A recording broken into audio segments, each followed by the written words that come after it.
மேற்கு மண்டலம் அதிமுகவின் கோட்டையாக இருந்து வந்திருக்கிறது. இந்த முறை எப்படியும் திமுக அதை கைப்பற்றிடும் அப்படின்னு திரு ஸ்டாலின், முதலமைச்சர் ஸ்டாலின் நம்பிக்கை சொல்றாரு. அது சாத்தியமா? இல்லை, அது ஏதோ அவர் போகிறதுக்காக சொல்கிறாருன்னு நினைக்கிறேன்.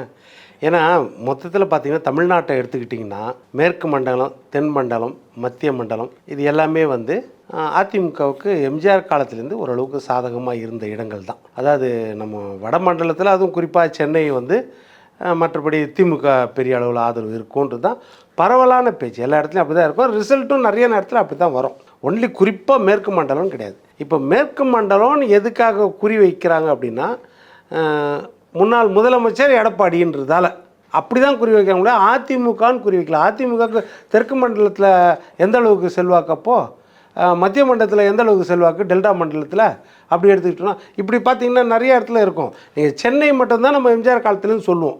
சென்னை மட்டும் பிடிக்க முடியல, பெரிய அளவில் பிடிக்க முடியலன்றது நம்ம சொல்லுவோம். இதான் யதார்த்தம்.